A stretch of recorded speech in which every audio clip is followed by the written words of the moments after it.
അർജുനായെങ്കി കണ്ണൂരിലെത്തിയത് ബുധനാഴ്ചയെന്ന് കണ്ടെത്തൽ. തളിപ്പറമ്പിലെ ലോഡ്ജിലാണ് 2 ദിവസം തങ്ങിയത്. സുഹൃത്ത് പ്രണവും ബന്ധു കുട്ടനുമാണ് സഹായം നൽകിയതെന്ന് പോലീസ് അറിയിച്ചു. ഇരുവരെയും കണ്ടെത്താനുള്ള ശ്രമങ്ങൾ തുടരുകയാണ്.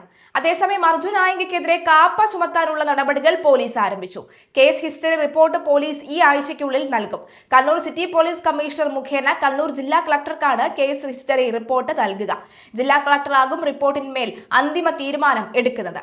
ഗുണ്ടകളെ അമർച്ച ചെയ്യാനുള്ള ഓപ്പറേഷൻ ക്രിപ്പ് സംസ്ഥാനത്ത് തുടരുകയാണ്. ഗുണ്ടകളെ നിരീക്ഷിക്കുന്നതോടൊപ്പം ഇവർക്കുള്ള സാമ്പത്തിക സഹായവും പോലീസ് പരിശോധിക്കുകയാണ്. ഗുണ്ടകൾക്കെതിരായ നടപടിയെക്കുറിച്ച് വിശദാംശങ്ങൾ ഓരോ ദിവസവും പുറത്തേക്ക് വിടേണ്ടതില്ലെന്നാണ് ജില്ലാ പോലീസ് മേധാവിമാർക്ക് നൽകിയിരിക്കുന്ന നിർദ്ദേശം. രഹസ്യമായി നീക്കങ്ങൾ നടത്തണമെന്നാണ് ക്രമസമാധാന ചുമതലയിലുള്ള ADGPയുടെ നിർദ്ദേശം നൽകിയിരിക്കുന്നത്. ഊന്നുകൽ പോലീസിന്റെ കൈകളിൽ അർജുനായെങ്കി എത്താതിരിക്കുക എന്നതായിരുന്നു വിവാദ നായകൻ കഴിഞ്ഞ ദിവസങ്ങളിൽ പയറ്റിയ പ്രധാന തന്ത്രം. കണ്ണൂരിലെ കേസിൽ പിടിയിലായതോടെ ആയെങ്കിയെ ആ പ്ലാനിങ്ങിൽ താൽക്കാലികമായെങ്കിലും വിജയിച്ചു എന്ന് പറയേണ്ടി വരും. കണ്ണൂരിൽ നാടകീയമായി അറസ്റ്റ് വരിച്ച സംഘപരിവാർ CPM ഭീഷണി കേസുകളിലെ സ്ഥിരം വിവാദ നായകൻ അർജുനായെങ്കി ജയിലിലേക്ക് വഴി തുറന്നത് സ്വന്തം അഭിഭാഷകന്റെ കൃത്യമായ സ്കെച്ച് അനുസരിച്ചാണെന്ന സൂചനകളും ഉണ്ട് എന്ന് വ്യക്തമാകുന്നു. അറസ്റ്റിലായാൽ ഏത് വഴി തിരഞ്ഞെടുക്കണമെന്ന കാര്യത്തിൽ ആയെങ്കിക്കും അഭിഭാഷകനും മുൻകൂട്ടി ധാരണയിൽ എത്തിയിരുന്നു. കണ്ണൂർ കോടതി മജിസ്ട്രേറ്റ് അവധിയായതിനാൽ തുടർന്ന് കൂത്തുപറമ്പ് മജിസ്ട്രേറ്റിന് മുന്നിലാണ് പോലീസ് ആയെങ്കിയെ ഹാജരാക്കിയത്. കോതമംഗലത്ത് നിന്ന് അർജുനെ കസ്റ്റഡിയിലെടുക്കാൻ വണ്ടിയും എടുത്ത് എത്തിയ എറണാകുളം ഊന്നുകൽ പോലീസ് സംഘവും കണ്ണൂരിലെ അന്വേഷണ സംഘവും എല്ലാം വിചാരിച്ചത് വളരെ ലളിതമായ കാര്യമാണ്. താരതമ്യേന കുറഞ്ഞ വകുപ്പുകൾ മാത്രം ചുമത്തിയ കണ്ണൂരിലെ കേസിൽ ആയെങ്കിക്ക് നിഷ്പ്രയാസം ജാമ്യം കിട്ടുമെന്നും ഉടൻ തന്നെ ഊന്നുകൽ പോലീസിനെ കസ്റ്റഡിയിൽ വാങ്ങി എറണാകുളത്തേക്ക് വെച്ചു പിടിക്കാമെന്നും. എന്നാൽ അർജുനായെങ്കിയുടെ അഭിഭാഷകൻ ഇന്നലെ ജാമ്യാപേക്ഷ സമർപ്പിക്കാൻ തയ്യാറായില്ല. കോടതിയിൽ എത്തിയപ്പോൾ ജാമ്യാപേക്ഷ കൊടുത്തില്ലെന്ന് മാത്രമല്ല, ആയെങ്കിക്കുമേൽ ബാക്കി കേസുകൾ കൂടി ചുമത്തി എളുപ്പത്തിൽ കസ്റ്റഡിയിൽ വാങ്ങാമെന്ന പോലീസിന്റെ ആഗ്രഹം വക്കീൽ തഞ്ചത്തിൽ പൊളിച്ചടുക്കി. മറ്റു കേസുകളിൽ കൂടി കൃത്യമായ നിയമസാധുതകൾ പരിശോധിച്ച് ജാമ്യം ഉറപ്പാക്കിയ ശേഷം മാത്രം പുറത്തിറങ്ങിയാൽ മതി എന്നാണ് അഭിഭാഷകന്റെ ലൈന്. ഈ ലൈൻ എത്ര കണ്ട് വിജയിക്കുമെന്ന് കണ്ടു തന്നെ അറിയണം. അതേസമയം സംസ്ഥാനത്തുടനീളം വ്യാപക തിരച്ചിൽ നടത്തിയാണ് പോലീസ് കഴിഞ്ഞ ദിവസങ്ങളിൽ വല വീശിയത്. ഇതിന്റെ ഭാഗമായി ആയെങ്കിയുടെ അടുത്ത സുഹൃത്തുക്കളെയും സഹോദരന്മാരെയും എല്ലാം പോലീസ് ഒന്നൊന്നായി പൊക്കി. സംസ്ഥാനത്തിന്റെ വിവിധ ഭാഗങ്ങളിൽ നിന്നായി 7ഓളം പേരാണ് പ്രത്യേക പോലീസ് സംഘം പിടികൂടിയത്. അർജുന്റെ അടുത്ത കൂട്ടുകാരായ ജിതിൻ, സുഭാഷ് എന്നിവരെ വളപട്ടണം പോലീസാണ് കസ്റ്റഡിയിലെടുത്തത്. ഇതിൽ ജിതിന്റെ കാറിലാണ് ആയെങ്കി കറങ്ങി നടന്നിരുന്നത്. ഇയാളെ കണ്ണൂർ തളിക്കാവിൽ എത്തിച്ച കാറിന്റെ ഡ്രൈവറെയും പോലീസ് പിടികൂടിയിട്ടുണ്ട്. സുഹൃത്തുക്കളെ പൂട്ടി ആയെങ്കിയുടെ ആത്മവിശ്വാസം തകർക്കുക എന്നതായിരുന്നു പോലീസിന്റെ ആദ്യ പ്ലാൻ. അത് കൃത്യമായി വിജയിക്കുകയും ചെയ്തു.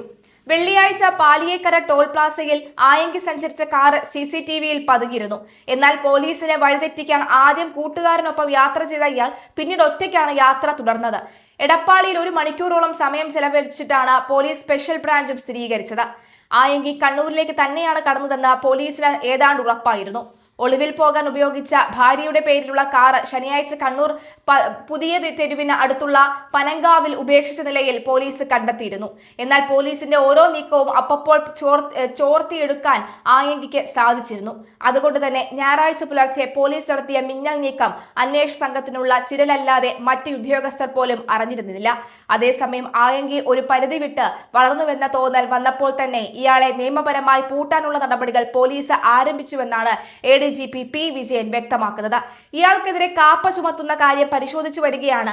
ജാമ്യമില്ലാത്ത 1ലധികം കേസുകൾ നിലവിൽ ഇയാളുടെ പേരിലുണ്ട്. അതുകൊണ്ട് അത്ര പെട്ടെന്ന് ഇയാൾക്ക് പുറത്തിറങ്ങാൻ കഴിയില്ലെന്നാണ് ADGP നൽകുന്ന സൂചന. ലൊക്കേഷനുകൾ വേഗത്തിൽ മാറ്റി പോലീസിനെ വെട്ടിക്കാൻ നോക്കിയെങ്കിലും ആയെങ്കി പോയ വഴികളിലെല്ലാം പോലീസിന്റെ നിരീക്ഷണം ഉണ്ടായിരുന്നുവെന്നും അദ്ദേഹം കൂട്ടിച്ചേർത്തിട്ടുണ്ട്. എന്തായാലും ഇവിടെ നടക്കുന്നത് ആയെങ്കി ചെയ്ത പ്ലാൻ അനുസരിച്ച് പോലീസ് വരികയായിരുന്നു എന്നാണ് ഒരു ഘട്ടത്തിൽ നമുക്ക് തോന്നുന്നത്.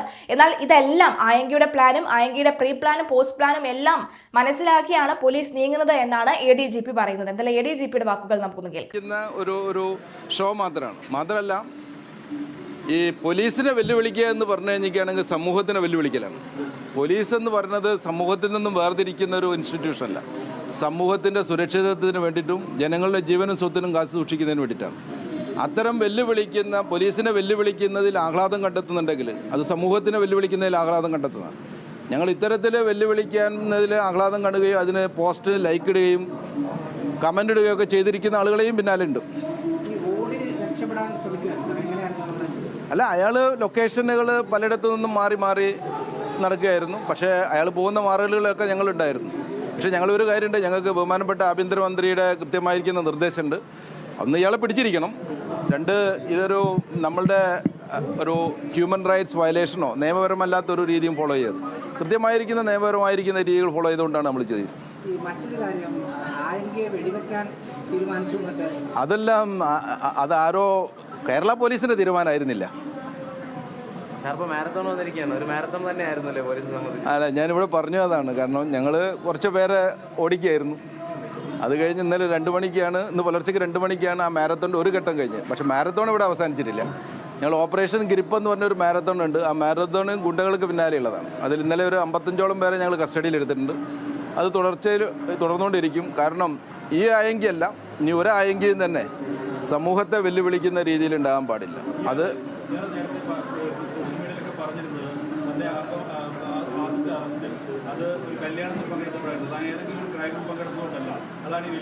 അയാൾ പറയുന്ന കല്യാണം എന്ന് പറയുന്ന ഒരു കാറ്റ് എന്ന് പറയുന്ന ഒരു ഗുണ്ടൻ ഒരാളതാണ്. അയാൾ പറഞ്ഞു ഞാൻ അയാളെ കല്യാണം ക്ഷണിച്ചിട്ടില്ല എന്നുള്ളതാണ്.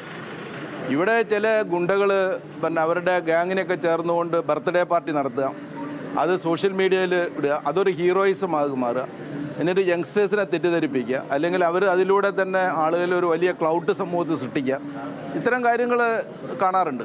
അതേപോലെ ഒരു ആക്ടിവിറ്റിയിൽ പെട്ടിരിക്കുന്നതാണ് ഇവർ ചെയ്യുന്നത്. അത്തരം കാര്യങ്ങൾ സമൂഹ സുരക്ഷയ്ക്ക് നല്ലതല്ല. അത് നമ്മൾ നേരിടുക തന്നെ ചെയ്യും. അല്ല, അതൊരു ഹീറോ വർഷിപ്പ് ക്രിയേറ്റ് ചെയ്യാൻ വേണ്ടി ചെയ്തതാണ്. അപ്പോൾ അതുകൊണ്ട് തന്നെയാണ് പോലീസ് ചെയ്യുന്നത്.